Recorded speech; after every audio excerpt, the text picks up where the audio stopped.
Well, it's that time of year again. Spring is approaching quickly, and we need to get some swarm traps set up around the property. So if our colony swarm or any of the wild swarms around here are looking for a house, we want to make sure to capture them. So I'll give you a little inside scoop as to what I do here.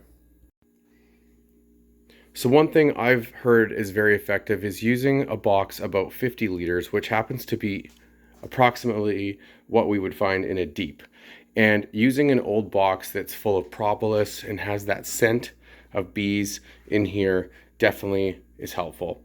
So what we want to do is we want to bait it with a pheromone. You can buy different queen pheromones off the market, or a lot of people just use essential oils, lemongrass in particular, because it mimics the queen's pheromone.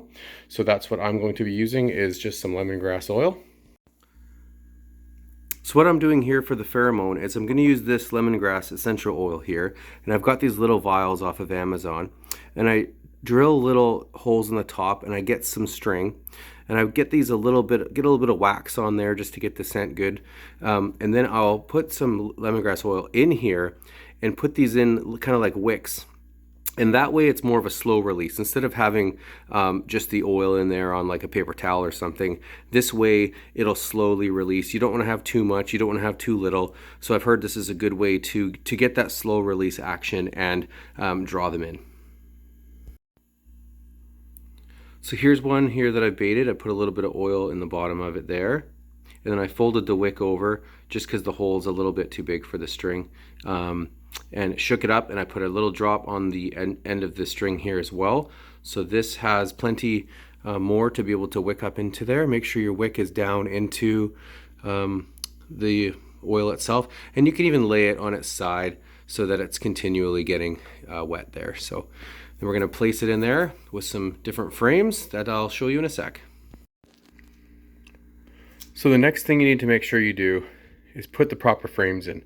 I like to make sure that I have at least one old frame of comb that you've had around for a while on the darker side, old brood nest style. I like to put that right in the middle. I like to have some other old stinky frames, some partially drawn comb, some fresh stuff like that, and then maybe some old ones that don't have much on there. So the smell of the old comb and the old brood nest and the propolis, it's good to, if you don't have a dirty box, you know, get some propolis and melt it onto your entrance landing board, even help to get that pheromone there. And it doesn't hurt to do a little bit, a couple drops of the queen pheromone, and just get it onto the landing board a little bit here. It will help draw in those scout bees. And then you won't just want to place it, you know, typically off the ground. A lot of people put them up in trees, but I'm not really into hiking this thing up a ladder, so I'm going to put it on top of a shed or something like that, and we'll see what happens. Just going to place the queen pheromone, the lemongrass, back there under there, and close it up, and we'll put it in its new location. Another thing you're going to want to do is make a small entrance. I like to use a 3/8 drill bit, and then I like to scrape off some of the old propolis off of the old hive here and put some around the entrance and just melt it on with a lighter.